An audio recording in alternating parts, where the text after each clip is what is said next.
Welcome to learn to Unacademy. तो हमने क्या नाम है, हमारा मैथ्स का टॉपिक चल रहा है। इसमें हम पहले इसका फर्स्ट चैप्टर जो है वो खत्म कर चुके हैं। जैसे कि आप जानते हैं टाइम एंड वर्क हमारा फिनिश हो चुका है, तो आपकी वो वीडियो प्लेलिस्ट में वो सारी वीडियोस मिल जाएंगी। तो आज का हमारा टॉपिक है कार्य तथा मजदूरी, यानी वर्क एंड वेजेस। तो चलिए शुरू करते हैं। बेसिकली ये पूरा हमारा हिंदी में ही रहने वाला है, तो हिंदी छात्रों के लिए स्पेशली हमने शुरू किया ये वाला बैच। और देखेंगे क्वेश्चनों को किस प्रकार से आप आसान से आसान तरीके से कर सकते हैं। चलिए शुरू करते हैं। पहला प्रश्न एक बार मैं पढ़ लेता हूं आपके लिए। ए किसी कार्य को 6 दिनों में संपन्न करता है एवं बी उसे मात्र 5 दिनों में। काम का ठेका, यानी वो दोनों मिलके काम जो बोलते हैं कि हम ये जो काम है आपका इतने रुपए में कर देंगे, तो बताइए आपको काम करवाना है या नहीं करवाना है। उन्होंने बोला हाँ भाई काम कर दो, ठीक है। तो पूछते बी को इसमें से कितने रुपए मिलेंगे। तो ए जो है वो कोई काम 6 दिन में करता है, और जो वही सेम काम है वो बी 5 दिनों में खत्म कर सकता है। बिल्कुल ठीक है, 6 दिन और ये भी आपका 5 दिन। पहले इनकी कार्य क्षमता निकाल लेंगे, क्योंकि जो ये मजदूरी है, ये 220 रुपए जो है ये आपको मजदूरी के, इधर लिख लेते हैं, मजदूरी के हिसाब से, यानी कि कार्य क्षमता के हिसाब से ही आपको मजदूरी वितरित करनी है इन दोनों में। देखते हैं, ए जो है वो 6 दिन में, बी जो है वो 5 दिन में। दोनों की एफिशिएंसी निकालने के लिए 6 और 5 का एलसीएम कर लेंगे। एलसीएम करने का सिंपल सा मेथड समझाया था आपको। 6 जो है उसका अगर अभाज्य गुणनखंड करते हैं तो 2 गुना 3 आएगा। अब 2 गुना 3 है, 5 तो कहीं नहीं आ रहा, तो 5 इसमें लगा दीजिए आप। तो आपको ये जिसमें 6 भी बन रहा है और 5 भी बन रहा है इन तीनों से, यानी कि इनको जब आप गुणा करेंगे तो जो आंसर आएगा वही आपका इन दोनों का एलसीएम भी होगा। 2 3 6 पंजे 30। अब देख लेंगे 6 के पाड़े में 30 5 पे आता है, और 5 के पाड़े में 30 6 पे आता है।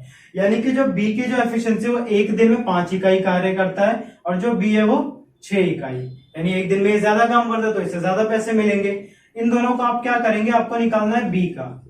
ऐसे लिखा बी, 5 और 6 कितना होता है 11, यानी टोटल कितना है 11। और देना किस पे हमें 220 रुपए पे देना है। 220 रुपए बांटने में 11 जो है वो कुल है, लेकिन बी का कितना है 6, यानी कि आप यहाँ पे लिखेंगे बी जिसका भी आपको पूछा है तो उसकी कार्य क्षमता लिखेंगे, कुल कार्य क्षमता लिखेंगे, उसे गुणा कर देंगे जितने भी आपको मजदूरी दी हुई है। 11 से काटेंगे, 11 एकम 11, 11 दूनी 22, और ये शून्य जो बच गया वो इसके साथ ऊपर। तो बी को मिलेंगे, 20 को 6 से गुणा कर लीजिए, 120 रुपए मिलेंगे। सही बात है। दूसरे प्रश्न की तरफ बढ़ते हैं। प्रश्न आपकी स्क्रीन पे आ जाएगा। एक व्यक्ति कोई काम 10 दिनों में पूरा करता है, एक बच्चे की मदद से वही काम 6 दिनों में पूरा कर सकता है।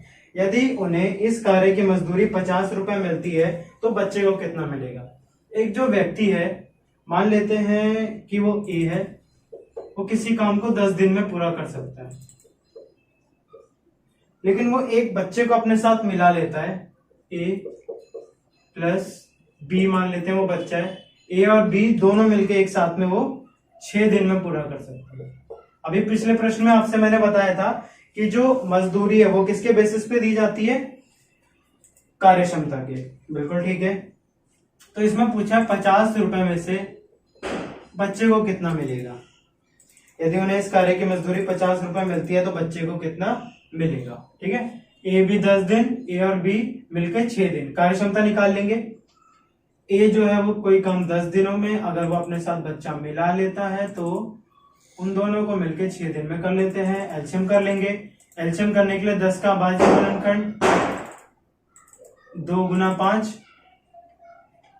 अब 6 कैसे बना सकते हैं, 2 और 5, 2 तो यहाँ पहले से है, अगर मैं यहाँ पे 3 लगा दूं तो 2 3 6 भी हो जाएगा और 10 भी बन जाएगा। तो 2 पंजे 10 3 30, यानी जो ए है उसकी कार्य क्षमता 3 है। ए और बी अगर मिल जाते हैं तो उनकी कार्य क्षमता जाहिर सी बात है कि बढ़ जाएगी, 6 पंजे 30। ए की अकेले की कार्य क्षमता 3 है, ए और बी की दोनों के मिला के 5 है, यानी कि बी की कितनी हुई 2 हुई। 5 में से 3 गया तो बचा 2, यानी कि ये जो बच्चा है उसकी कार्य क्षमता कितनी है 2 है। इतनी बात ठीक है। अब पूछा है कि उसे कुल कितनी मतलब बच्चे को कितनी मजदूरी मिलेगी। तो यहाँ बताया था आपको क्या रखना है, यहाँ पे मजदूरी निकालने के लिए आपको उसकी कार्यक्षमता रखनी है। यहाँ पर ऊपर की साइड कार्यक्षमता रखेंगे, नीचे रखेंगे आप कुल कार्यक्षमता। कुल कार्यक्षमता आप 3 और 5 को जोड़ नहीं सकते हैं, इसलिए नहीं जोड़ सकते क्योंकि यहाँ ए बी दोनों साथ में है और यहाँ ए अलग है। अगर इन दोनों की कुल कार्यक्षमता की बात करें तो वो 5 होगी, ना कि 8। तो यहाँ 5 रख देंगे क्योंकि दोनों की 5 है। और ये हो गया 50, 5 दाम 50 और 2 से 10 20 रुपए बच्चे को मिलेगा। चलिए चलते हैं अगले प्रश्न की तरफ। ए बी एवं सी एक काम का ठेका 550 रुपए में लेते हैं। ए एवं बी मिलकर कार्य का 7/11 हिस्सा पूरा कर लेते हैं। जरा ध्यान से देखिएगा, इन तीनों ने मिलके ए बी सी तीनों ने मिलके वो कार्य करने का ठेका कितने में लिया, 550 रुपए में। इतनी बात ठीक है। बोला है उसमें क्वेश्चन में बोला है कि ए और जो बी है वो मिलके कार्य का 7/11 हिस्सा जो है पूरा कर लेते हैं। बचा हिस्सा आपको निकालना पड़ेगा क्योंकि वो जो बचा हुआ हिस्सा है वही किसने पूरा किया है, सी ने पूरा किया। बिल्कुल ठीक है। बचा हिस्सा कैसे निकालेंगे, मैंने आपको एक बात बताई थी अगर आपने टाइम एंड वर्क वाली वीडियो देखी है तो, कि अगर कोई भी चीज भिन्न में है तो उसका टोटल हमेशा 1 होता है, 1 होता है। अगर एक में से हम ए बी का हटा देंगे तो हमको किसका मिलेगा, सी का मिलेगा। बिल्कुल सही बात है। यानी कि सी ने कितना काम किया होगा, अगर आप इनको सॉल्व करेंगे तो नीचे वालों का आपका एलसीएम कर लेंगे। वैसे अगर एक साइड 1 हो तो आपका एलसीएम करने की जरूरत नहीं है, जो दूसरा नंबर होता है वही आपका एलसीएम हो जाता है। अब इसको सॉल्व करने के लिए अगर 1 है तो सीधा हम क्या करेंगे, 1 के पाड़े में 11 पे ही आएगा, 11 एकम 11 और यहाँ पर माइनस है, घटा के निशान है घटा। 11 को 11 से भाग करेंगे तो 1 आएगा, 1 को 7 से गुणा करेंगे तो 7 आएगा। 11 में 7 गए 4, यानी कि जो सी है उसने 4/11 काम का 4/11 हिस्सा जो है वो पूरा किया है। अब सी ने जितना काम किया है उसके हिसाब से ही तो उसे वेतन मिलेगा। क्यों, बिल्कुल सही बात है। 11 से 550 काटेंगे तो 50 ही आएगा ना, 11 पंजे 55, शून्य बच जाएगा वो ऊपर चला जाएगा। 4 से 50 को गुणा कर लीजिए, 200 रुपए जो सी है उसको मिल जाएंगे। चलिए अगले प्रश्न की तरफ बढ़ेंगे। चौथा प्रश्न, ए बी एवं सी एक काम का ठेका 550 रुपए में, सॉरी ये पिछला क्वेश्चन था।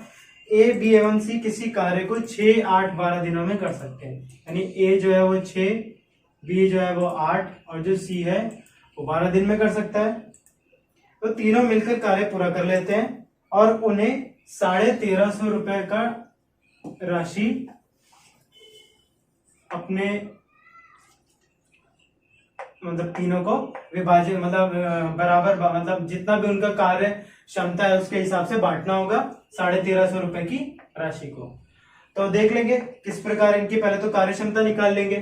कार्य क्षमता निकालने का मेथड आपको पता है, इन तीनों का एलसीएम करना है, फिर उसके देखना है कितने पहाड़े पे वो चीज आ रही है। तो 6, 8, 12 का 2 3 6, 2 3 6 होता है, बिल्कुल ठीक है। 8 बनाने के लिए अगर मैं 2 बार और 2 लगा दूं तो 8 भी बन गया, 2 दूनी 4, 4 दूनी 8।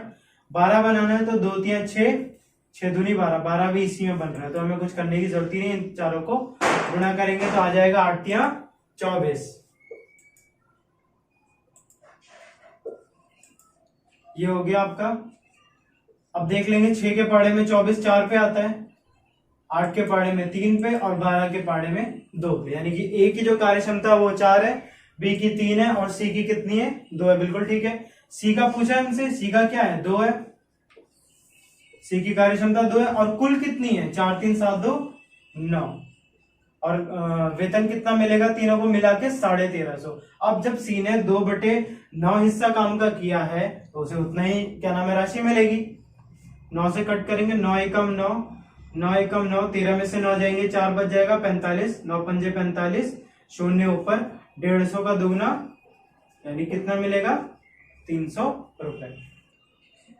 तो इस क्वेश्चन में वैसे बी का हिस्सा पूछा गया था, गलती से मैंने सी का निकाल दिया। वैसे आप इन तीनों का ही निकाल सकते हैं, जैसे हमने सी का निकाला है वैसे बी का ही निकाल लेंगे। तो इसने कितना काम किया, 3, यानी कि 3 इसकी कार्य क्षमता है, काम बोल दिया मैंने गलती से। 3 इसकी कार्य क्षमता है, एक दिन में कार्य करने की क्षमता है और जो टोटल है वो 9 है। और 1350। तो इससे फिर से 9 से काटेंगे तो 150 आ जाएगा।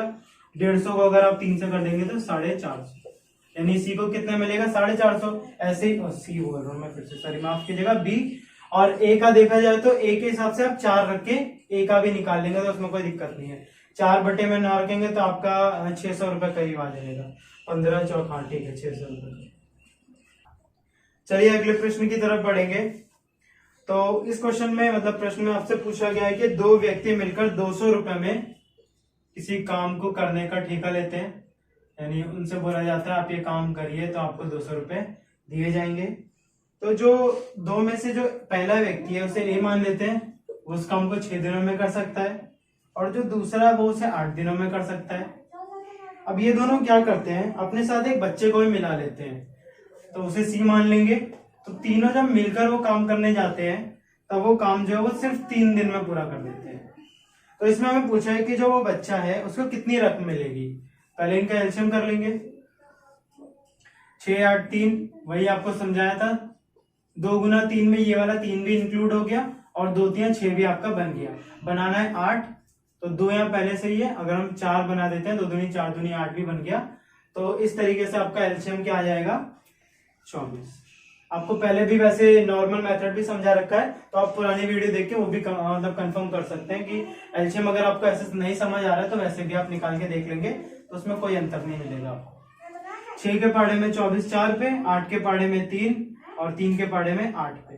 तो यानी कि जो कुल है, कुल कार्य क्षमता तीनों के मिला के 8 है। पूछा हमसे किसका है, बच्चे का पूछा है, तो उसको हमने सी माना था। टोटल जो है वो 8 है, और ए और जो बी है उनका 4 और 3 है, अगर उनको हम जोड़ देंगे तो 7 बन जाता है। यानी कि अगर हम 8 में से 7 घटाएंगे, यानी कि जो बच्चे की कार्य क्षमता है वो कितनी है 1 है। मजदूरी निकालने के लिए हमें कार्य क्षमता चाहिए, ऊपर हमें उसकी कार्य क्षमता रखनी है, नीचे हमें कुल कार्य क्षमता जो कि 8 है। मैंने आपसे बताया था कि आपको कुल रखनी है, ये नहीं आपको तीनों को हर बार जोड़ ही देना है, आपको देखना है कहीं कुल तो नहीं दी हुई है। उसी के हिसाब से 8 आ गया, और जो था वो 200 रुपए के हिसाब से बांटना था। 8 8 दूनी 16 हो गया, 4 8 पंजे 40, यानी कि कितने मिल जाएंगे बच्चे को 25 रुपए। तो मैं आशा करता हूँ कि ये वीडियो आपको पसंद आई होगी। अगर आपको वीडियो में कोई भी डाउट हो तो आप कमेंट कर सकते हैं। अगर आपको वीडियो पसंद आई तो इसे लाइक कीजिए और अपने सभी दोस्तों तक इसे शेयर कीजिए। अगर आपको वीडियो में मतलब कोई सजेशन वगैरह देना है तो आपको जीमेल डिस्क्रिप्शन में मिल जाएगी, उसमें आपके जाके अपना सजेशन लिख सकते हैं। तो चलिए मिलते हैं आपसे अगली वीडियो में। जय हिंद, जय भारत।